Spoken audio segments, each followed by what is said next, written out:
వేదికపై ఉన్న మిత్రులు మాజీ శాసనసభ్యులందరికీ ఇతర సీనియర్ నాయకులకు వేదికపైన ఉన్న ప్రజాప్రతినిధులు ఉద్యమ సహచరులు కార్యక్రమంలో పాల్గొన్న ప్రతి అక్కకు చెల్లెకి అన్న తమ్ముళ్ళందరికీ నా ఉద్యమ వందనాలు.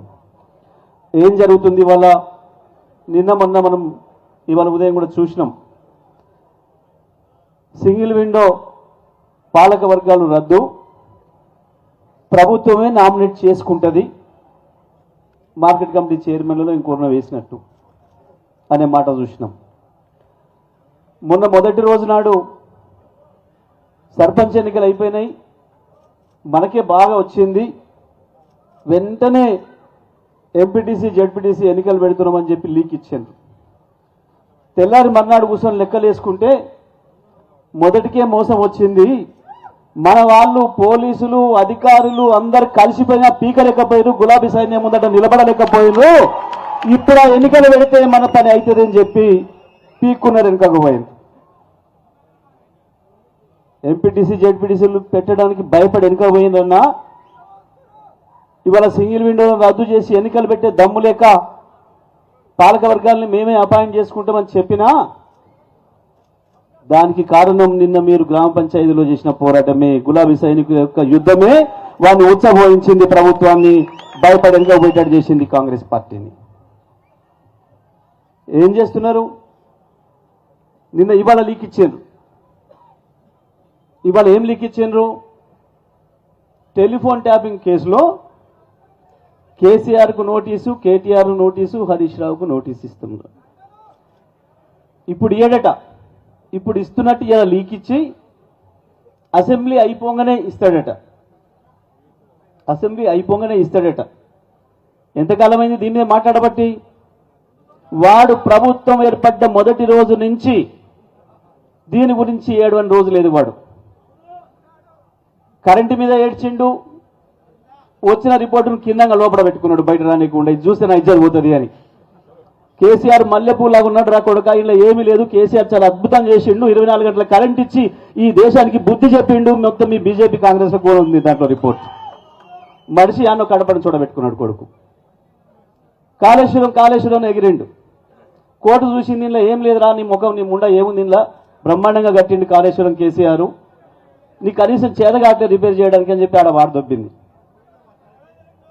ఈ ఫార్ములా ఆ ఫార్ములా అన్నాడు. ఏ ఫార్ములా లేదు, చివరికి తీసుకొచ్చుకొని ఆడోళ్ళ పోటీలను పెట్టి వాళ్ళతో తన్నించుకున్నాడు. అయిపోయింది. నిన్న ఇంకేందో చెప్పిండు, మెర్సీ గారి కంటే ముందు ఇంకోటి కూడా చేసిండు. మనం కేటీఆర్ గారు కష్టపడి తీసుకొచ్చిన ఫార్మాసిటీలో ఏదో గ్లోబల్ సమ్మిట్ అని తీసుకొచ్చి పెట్టిండు. ఇన్ని లక్షల కోట్లు అన్ని లక్షల కోట్లు అంటే నిన్న సార్ చెప్పిండు అలా భాగవతం ఏందో, ఈయన గురువు మోడీ, ఇలా ఇంకో మధ్య గురువు చంద్రబాబులో భాగవతం ఏందో మన సాగు చెప్పిండు పెద్ద సార్. వాడిని తీసుకొచ్చి ఫుట్బాల్ ఆడతాను అన్నాడు. వాడిని ఫుట్బాల్ వాంతో ఆడిండో లేడో కానీ కేటీఆర్ చెప్పిండు, మా గులాబీ సైనికులు నేను ఫుట్బాల్ ఆడుకుంటారా బిడ్డ, జాగ్రత్తగా ఉండు, తెలంగాణలో ఫుట్బాల్ ఆడిరు మీరు, మొన్న గ్రామ పంచాయతీ ఎన్నికల్లోనే ఫుట్బాల్ ఆడిరు మీరు. ఇప్పుడు ఎంపీటీసీ ఎన్నికలు పెడితే ఆగుతారా మీరు? అట్లా కేసీఆర్ ఫోటో ఉండే, కేసీఆర్ ఇచ్చిన కారు గుర్తుండే, ఇక ఆగుతుందా సమాజం? తెలంగాణ ఎట్లెట్లా ఎగిరి అంతదో వాడిని వెంబడి తెచ్చుకున్న మెస్సీ గారిని ఇద్దరిని అవుట్ చేసి మంచి బ్రహ్మాండమైన గోల్ కొడుతుంది బీఆర్ఎస్ పార్టీ అనే సంగతి వాడికి ఎరికే. అందుకనే ఇలా అది కూడా పోయింది. ఇక ఇప్పుడు మళ్ళీ ఎందుకు కేసు పెడతా? ఏం పెడతావు నీ ముండ కేసు పెడితే మా ఊర్లో కార్యకర్తలే భయపడలే, మా బగ్గమతలు కూడా కార్యకర్తలు భయపడలే, మా ఎల్లమ్మ కూడా కార్యకర్తలు భయపడలే. నువ్వు కేసు పెడతానంటే కేసీఆర్ కేటీఆర్ హరీష్ పోయి దాచుకుంటారా నన్న? నీ ముండ 2 ఏళ్ళ నుంచి ఏడ్స్తూనే ఉంటుంది. దేనికి మాట్లాడుతున్నాడు? ప్రతి సందర్భం వచ్చినప్పుడల్లా వాడు దొంగతనం చేసి దొరికిన ప్రతిసారి తప్పించుకోవడం కొరకు ఇటువంటి తప్పుడు రాతలు రాయిస్తా ఉన్నాడు.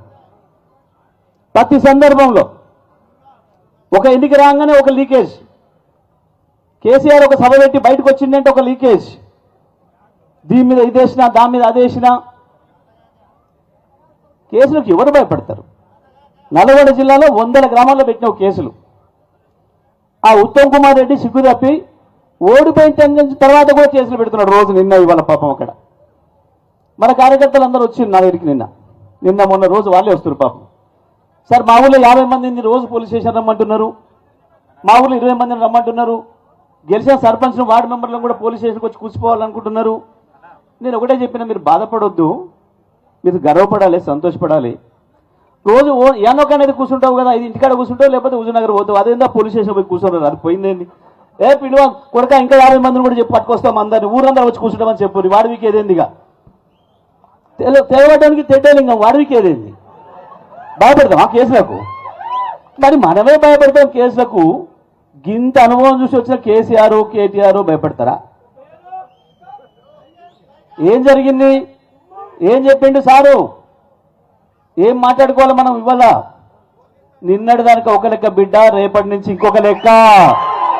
నిన్నటి దానికి ఒక లెక్క, రేపటి నుంచి ఇంకొక లెక్క. గది చేస్తారు. ఎన్నికలు వెళితే తోలు తీస్తారనే దానికి కొడుకులు తప్పుదారిలో పోతున్నారు. ఎన్నికలు వెళితే తోలు తీస్తారని తెలుసు మీరు, అందుకనే తప్పించుకొని మేము అపాయింట్మెంట్లు చేసుకుంటాం, ఇంకోటి చేసుకుంటాం. నిజమే, దేనికి వచ్చిండు కేసీఆర్? ఏమన్నాడు?